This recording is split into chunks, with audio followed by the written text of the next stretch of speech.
Le prophète Mohammed sallallahu alayhi wa sallam a dit: la meilleure des invocations, c'est l'invocation du jour de Arafat. Et la meilleure des paroles que j'ai prononcées, ainsi que les prophètes qui m'ont précédé, c'est La ilaha illallah wahdahu la sharika lah, lahul mulku wa lahul hamdu, wa huwa ala kulli shay'in qadir. Nous sommes actuellement dans les 10 premiers jours du mois de Dhul Hijjah selon le calendrier islamique. Le mot Dhul Hijjah peut être traduit par mois de pèlerinage. Parce que pendant ce mois, les musulmans accomplissent le pèlerinage ou le hajj. Beaucoup d'entre nous, malheureusement, ne parviennent pas à saisir l'immense importance de ces 10 premiers jours, malgré le fait que notre prophète bien-aimé, sallallahu alayhi wa sallam, les a décrits comme les 10 jours les plus importants de toute l'année. Dans un hadith authentique, le prophète Muhammad sallallahu alayhi wa sallam a dit: il n'y a pas de jour pendant lesquels les bonnes actions sont plus aimées d'Allah que les 10 premiers jours de Dhul Hijjah. Donc même pour quelqu'un qui n'a pas eu l'occasion d'aller faire le hajj, Allah nous a donné de nombreuses façons d'en tirer profit. Ainsi, dans cette vidéo, je vais parler de 5 actes de bonté et de spiritualité fortement recommandés par le prophète sallallahu alayhi wa sallam pendant ces 10 jours. Je vais commencer par le dhikr. Le prophète Muhammad sallallahu alayhi wa sallam a dit: pendant les 10 jours de Dhul Hijjah, récitez beaucoup de tahlil, de takbir et de tahmid, c'est-à-dire La ilaha illallah, Allahu akbar, alhamdulillah. Donc tu peux répéter ces 3 paroles autant que tu peux pour te rapprocher plus d'Allah pendant ces 10 jours précieux.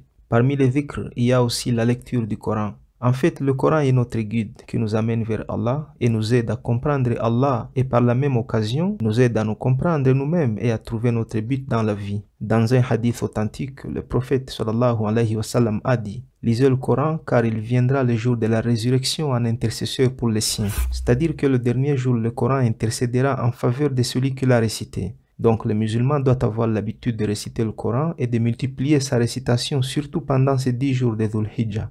Ensuite, il y a le jeûne. Nous sommes habitués de jeûner le 9e jour de Dhul Hijjah, c'est-à-dire le jour d'Arafat, ce qui est très bien. Mais c'est aussi une sunna de commencer dès le 1er jour jusqu'au 9e, afin de multiplier les récompenses. D'une manière générale, le jeûne constitue sans doute l'une des actions les plus méritoires auprès d'Allah subhanahu wa ta'ala. Donc si tu le peux, tu peux jeûner quelques jours parmi les 9 et surtout ne pas manquer le 9e jour, qui est le jour d'Arafat. Le 3e acte, c'est la repentance. Pendant ces jours, il est recommandé de se repentir et d'abandonner toutes sortes de péchés afin d'implorer le pardon et la miséricorde d'Allah, car les péchés constituent la cause de l'éloignement et du rejet, de même que les actes d'obéissance sont la cause de rapprochement et d'amour d'Allah subhanahu wa ta'ala. Et l'une des meilleures formules pour implorer le pardon d'Allah, c'est Astaghfirullah. Ibn Abbas radiyallahu anhu a dit: le messager d'Allah sallallahu alayhi wa sallam a dit: lorsqu'une personne a l'habitude de prononcer Astaghfirullah, Allah lui accorde un moyen de sortir de n'importe quelle difficulté et il lui fournira une subsistance là où il ne s'y attendait pas. 4.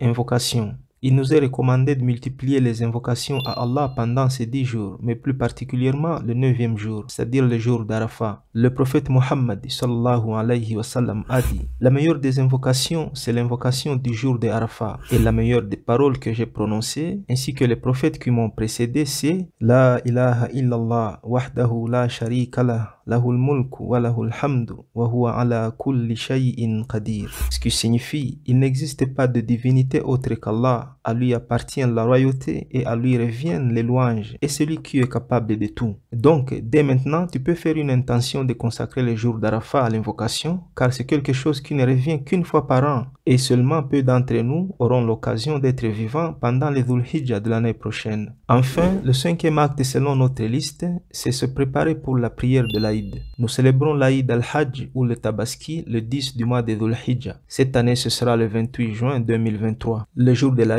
notre prophète sallallahu alayhi wa sallam nous a recommandé de nous rendre tôt à la prière qui se fait en congrégation. Et c'est mieux de porter de bons vêtements selon les moyens bien sûr, des vêtements propres et modestes. Ensuite, ce jour-là, il faut avoir l'esprit de donner, de partager et de ressentir les besoins et les chagrins des autres. En faisant ceci, on plaît à Allah et il nous en récompense. Puisse Allah nous accorder toutes les bénédictions de ces 10 jours sacrés.